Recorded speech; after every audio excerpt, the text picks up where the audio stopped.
नवीन रेसिपीच्या अपडेटसाठी Madhuraj recipe channel subscribe करा आणि त्याचबरोबर बेल आयकॉन क्लिक करायला विसरू नका। नमस्कार, मी मधुराज रेसिपी मराठीमध्ये तुम्हा सगळ्यांचं खूप खूप खूप मनापासून स्वागत। मागच्या भागामध्ये आपण पाणीपुरीचं पाणी कसं बनवायचं ते बघितलं। आज आपण पुऱ्या कशा बनवायच्या ते बघूयात। तर काय काय साहित्य घेतलंय? 1 कप रवा, बारीक रवा आहे। रवा कच्चा घ्यायचा, भाजून घ्यायचा नाही, जाड रवा नाही चालत। बारीक रवा आणि कच्चा भाजायचा नाही। पाव कप मैदा घेतलाय, मीठ चवीपुरतं आणि अर्धा कप पाणी। तर हे मेजरमेंट परफेक्ट आहे, यामध्ये प्लस मायनस करायची अजिबात गरज नाहीये। यामध्ये ॲडिशनल पाणी घालू नका किंवा मैदाही घालू नका किंवा रव्यामध्ये पण काही चेंजेस करायची गरज नाही। आता एक डिश घ्यायची, रवा घालायचा डिशमध्ये, मैदा, तेल वगैरे घालायची अजिबात गरज नाही या रेसिपीमध्ये। खूप साधी, सोपी आणि फुलप्रूफ रेसिपी, तुम्ही नक्की करून बघा। पुऱ्या मस्त होतात, कडकडीत आणि फुगतातही छान। आता हा रवा मैदा मिसळून घेऊयात, मीठ, रवा आणि मैदा। रवा मैदा व्यवस्थित मिसळून झाला की यामध्ये थोडं थोडं पाणी घालायचं आणि याचा घट्टसर आपल्याला गोळा करून घ्यायचा।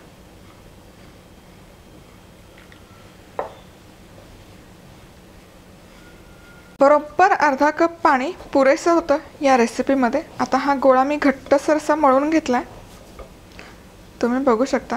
आता हा थोडासा पातळ वाटतं, मऊ वाटतं, पण हा रवा आहे, जसजसं वेळ जाईल तसतसा तो घट्ट व्हायला सुरुवात होईल। आता एक बाउल घ्यायचा, बाउलमध्ये हा गोळा ठेवायचा, झाकण ठेवायचं आणि एक 7 ते 8 मिनिट बाजूला ठेवूया। आता पाणीपुरीच्या पुरीसाठी जो आपण गोळा मळून घेतला होता तो एक 7-8 मिनिट मी हा असा बाजूला ठेवला होता। गोळा मळला तेव्हा तो खूप पातळसर असा मऊ होता, पण आता तुम्ही बघू शकता बऱ्यापैकी घट्ट झालेलं आहे हे पीठ। आता एकतर यातून मोठा गोळा करून तुम्ही छोट्या छोट्या पुऱ्या यातून करू शकता किंवा मग हे असे छोटे छोटे गोळे करून घ्यायचे आणि त्याच्या पुऱ्या लाटून घ्यायच्या। मी शक्यतो अशा छोट्या छोट्या गोळ्या करून घेते एकसारख्या आणि मग त्याच्या पुऱ्या लाटून घेते। पटापट होतं म्हणजे ही प्रोसेस। तर पुरी लाटण्यासाठी असे छोटे छोटे गोळे बनवून घेतलेत। आता एक गोळा घ्यायचा आणि याची गोलसर अशी पुरी लाटून घ्यायची। जेवढी शक्य असेल तेवढी पातळ पुरी लाटून घ्यायची।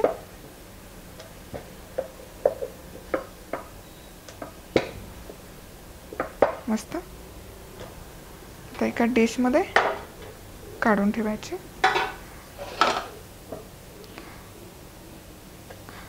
आणि पुऱ्या तळण्यासाठी मी कढईमध्ये तेलही गरम करायला ठेवलं आहे। शक्यतो पुऱ्या एकदम लाटून नाही ठेवायच्या, थोड्या पुऱ्या लाटायच्या, त्या तळून घ्यायच्या, नाहीतर या पुऱ्या ड्राय पडतात आणि मग त्या फुगत नाही, फुलत नाही। या पद्धतीने लाटायच्या। लाटून डिशमध्ये काढून ठेवल्या की यावर स्वच्छ एखादा नॅपकिन किंवा डिश ठेवून झाकून ठेवायचे। तर या काही पुऱ्या मी लाटून घेतल्या, त्याचबरोबर इथे तेलही गरम केले पुरी तळण्यासाठी। तर एक एक पुरी सोडायची आणि ती अशी प्रेस करायची। प्रेस केली की मस्तपैकी अशी फुलून येते, तुम्ही बघू शकता।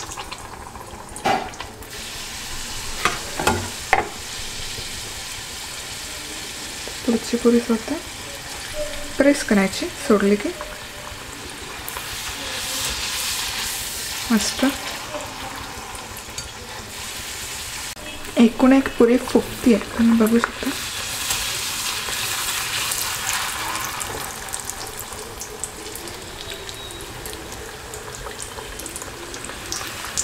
आणि शक्यतो लो हीटवर, लो टू मीडियम हीटर या पुऱ्या आपल्याला तळायच्यात, म्हणजे त्या व्यवस्थित तळल्या जातात, कच्च्या नाही राहत। तेल आधी कडकडीत तापवून घ्यायचं, तेल तापलं की गॅस लहान करायचा आणि मध्यम आचेवर किंवा लो टू मीडियम हीटर तळायच्या, म्हणजे त्या मस्त अशा कडकडीत तळल्या जातात, कच्च्या नाही राहत। 1 3 ते 4 मिनिट तरी लागला पाहिजे पुरी तळण्यासाठी, नाहीतर मग त्या मऊ पडण्याची शक्यता असते. आणि लक्षात ठेवा, इथे तुम्ही बघू शकता एकदम लो हीटवर ठेवला आहे मी गॅस. फक्त तेल गरम करण्यापुरतं हाय हीटवर गरम करून घेतलं. त्यानंतर लो हीटवर 3 ते 4 मिनिट लागतात ही पुरी तळण्यासाठी, म्हणजे मग ती पुरी मऊ पडत नाही. तुम्ही बघू शकता असा साधारण रंग आला पाहिजे. ही पुरी सगळ्यात आधी सोडली होती, ही तळून झाली आहे. छान असा दोन्ही बाजूकडून खरपूस रंग आला पाहिजे, सोनेरी मस्त. तर हे टिश्यू पेपरवर काढून घ्या. या आणखी थोड्याशा तळायच्या बाकीत. अगदी लो टू मीडियम हीटवर मस्त अशा तळल्या गेल्या पाहिजेत, म्हणजे त्या कच्च्या नाही राहत. नाहीतर तळल्या तळल्या पुऱ्या कडक राहतात आणि मग नंतर कच्चेपणा येतो त्याला. तर ते टाळण्यासाठी ही पण पुरी आधी सोडली होती, पण तयार आहे. तर पुरी सोडली तेलात की ही थोडीशी साईड थोडीशी कच्ची राहते.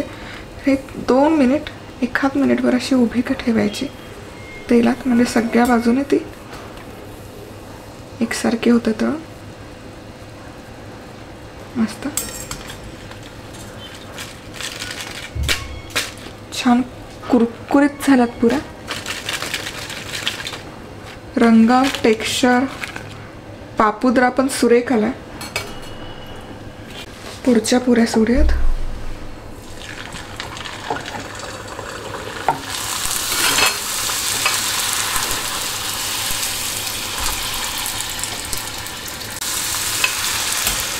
थोडीशी अशी प्रेस करून घ्यायची, म्हणजे ते फुलते छान.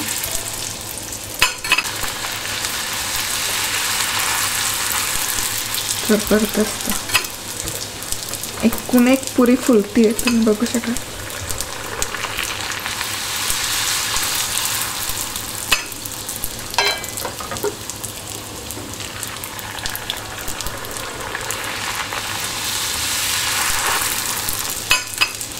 काय सुरेख दिसतात पुऱ्या, तुम्ही बघू शकता. एकूण एक पुरी फुगली, रंग खूप छान आला. तर आपण हे काढून घेऊया. तर अर्थातच जी पुरी आपण सगळ्यात आधी टाकतो ती सगळ्यात आधी तळूनही होते. पुऱ्या तळून इथे तयार आहेत. जबरदस्त दिसतात. एकूण एक पुरी फुगलेली आहे, कुठलीच पुरी चपटी झाली नाही. आणि जवळजवळ 4 तास झालेत या पुऱ्या तळून, पण आहेत अशा क्रिस्प आहेत दोन्ही बाजूने, तुम्ही बघू शकता. आता आपण पाणीपुरी कशी बनवायची ते पाहिलंच पाहिजे. पाणी तयार आहे, पुऱ्या तयार आहेत. डिश घ्यायची, पुरी अशी फोडायची. बाहेर जेव्हा देतात तेव्हा अर्थात ते एक एक बनवून देतात. घरी करतोय त्यामुळे आपण जरा असं बनवून घेऊयात पुऱ्या. एक छोटीशी मध्ये ठेवली. आता इथे माझ्याकडे वाटाणा आहे कुकरला शिजवलेला. तर सुका वाटाणा असतो, त्यामध्ये तो रात्रभर भिजत घातला. त्यामध्ये थोडीशी हळद आणि मीठ घालून कुकरला शिट्ट्या काढून घेतल्या. रगडा बनवताना जो वापरतो तोच आहे. छोले पण वापरू शकता याऐवजी. हे भरायचं पुऱ्यांमध्ये आधी. मला खूप आवडतो या उकडलेला वाटाण्यांचा फ्लेवर.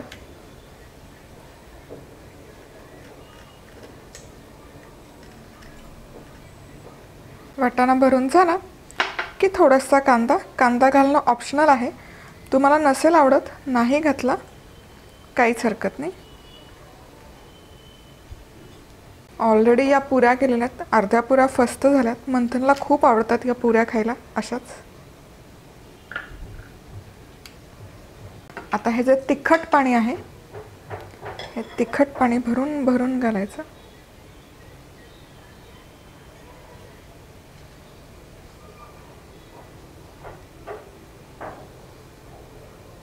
तुम्हाला कितपत पाणीपुरी तिखट आवडते त्या अंदाजाने पाण्याचं प्रमाण कमी जास्त करू शकतो.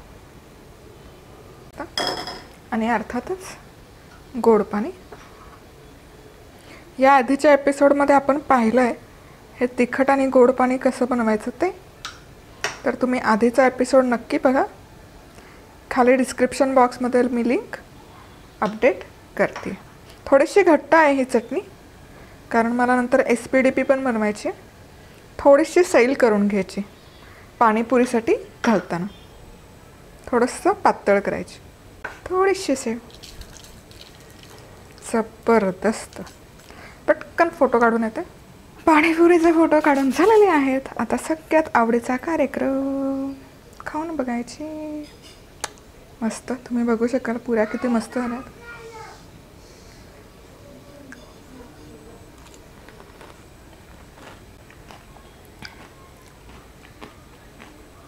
क्रंच तुम्ही बघू शकाल.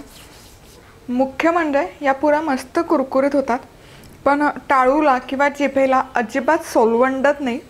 मस्त अशा लाईट क्रिस्पी होतात. बऱ्याचदा बाहेर जेव्हा आपण स्टॉलवर खातो तेव्हा एक प्लेट जरी खाल्ली तरी जीभ किंवा टाळू सोलवंडल्यासारखे वाटते. या पुरीने नाही वाटणार. तुम्ही नक्की करून बघा. व्हिडिओ आवडला तर लाईक करा, सबस्क्राईब करायला विसरू नका. तर आज वेळात वेळ काढून तुम्ही ही रेसिपी पाहिल्याबद्दल तुम्हा सगळ्यांचे खूप खूप खूप मनापासून धन्यवाद. पुन्हा भेटूयात अशाच एका छानशा रेसिपीवर. तोपर्यंत मस्त राहा, खुश राहा, आनंदी राहा आणि सगळ्यात महत्त्वाचं खात राहा.